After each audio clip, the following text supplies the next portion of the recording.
Hello, എല്ലാവർക്കും പുതിയൊരു വീഡിയോയിലേക്ക് സ്വാഗതം. നമുക്ക് ഇഷ്ടമുള്ളൊരു ജോലി ചെയ്യുമ്പോൾ അത് എത്ര ടൈം എടുത്തിട്ടാണെങ്കിലും അല്ലെങ്കിൽ എത്ര ടെൻഷൻ അടിച്ചിരിക്കുമ്പോഴാണ് നമ്മൾ ചെയ്യണ പണി നമുക്ക് ഇഷ്ടപ്പെട്ടതാണെങ്കിൽ നമുക്കത് ചെയ്യാൻ തോന്നും അല്ലേ. അങ്ങനെ ഒരു ദിവസമായിരുന്നു ഇന്ന്. ഒരുപാട് വർക്ക് ഉണ്ടായിരുന്നു ഷോപ്പിൽ. വർക്കെല്ലാം കഴിഞ്ഞ് വന്നു. 9 മണിയായപ്പോഴാണ് ക്ലോസ് ചെയ്തത്. അത് കഴിഞ്ഞ് വന്ന് പിന്നെ ചോറ് വെക്കാൻ ഭയങ്കര മടി. അപ്പോൾ ഞാൻ വിളിച്ച് പെട്ടെന്ന് എന്തുണ്ടാക്കാം നോക്കിയപ്പോൾ ഒരു സാധനം ഇല്ല. ഒന്നാമത്തെ കാര്യം പെട്ടെന്നുണ്ടാക്കാൻ. അപ്പോൾ നോക്കിയപ്പോൾ കുറച്ച് റവ ഉണ്ടായിരുന്നു. പിന്നെ ഞാൻ ഇന്ന് കുറച്ച് വെജിറ്റബിൾസ് വാങ്ങിച്ചു കൊടുത്തില്ല. നല്ല ഫ്രഷ് ക്യാരറ്റ് ഉണ്ടായിരുന്നു. പിന്നെ പെട്ടെന്ന് ക്യാരറ്റും കുറച്ച് സവാളയും കുറച്ച് പച്ചമുളകും കറിവേപ്പിലയും എല്ലാം പെട്ടെന്ന് വഴറ്റി പെട്ടെന്നൊരു റവ ഉപ്മാവ് ഉണ്ടാക്കി.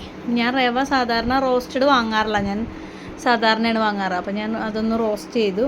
അതിന് ശേഷം ഇതെല്ലാം കൂടി കടുക് താളിച്ച് ഇച്ചിരി വറ്റൽമുളകും കടുകും ഇച്ചിരി ഉഴുന്നുപരിപ്പും ഒക്കെ ഇട്ട് നന്നായിട്ട് വഴറ്റി അതിലേക്ക് സവാളയും ക്യാരറ്റും ഒക്കെ ഇട്ട് നല്ലോണം ഇളക്കി വെള്ളം ഒഴിച്ച് നന്നായിട്ട് തിളച്ച് വന്നപ്പം അതിലേക്ക് ഞാൻ വറുത്ത് വെച്ചിരിക്കുന്ന റവ ഇട്ട് കൊടുത്ത് നന്നായിട്ട് ഇളക്കി മിക്സ് ചെയ്തു. അതിന് ശേഷം ഞാൻ നമ്മുടെ കടലയില്ലേ, കപ്പലണ്ടി കടല എന്നൊക്കെ പറയും, അത് അതിൽ ഇട്ട് കൊടുക്കും കേട്ടോ. നല്ല രസം അതിങ്ങനെ കടിക്കുമ്പോൾ.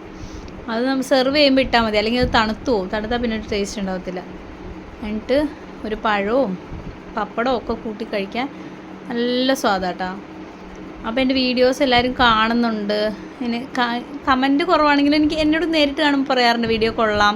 അപ്പോൾ എനിക്ക് ഭയങ്കര ഇൻട്രസ്റ്റ് ആയി. അപ്പോൾ എല്ലാവരും എന്നെ ഒന്ന് മോട്ടിവേറ്റ് ചെയ്യണേ. ഞാൻ വീണ്ടും വീഡിയോസ് ചെയ്യാം. വീട്ടിൽ ചെയ്യണ ചെറിയ ചെറിയ കാര്യങ്ങൾ എടുത്തൊന്ന് ഇടുന്നു, അത്രേ ഉള്ളൂ. അപ്പോൾ എല്ലാവരും വീഡിയോ കാണണേ, സപ്പോർട്ട് ചെയ്യണേ. Thank you.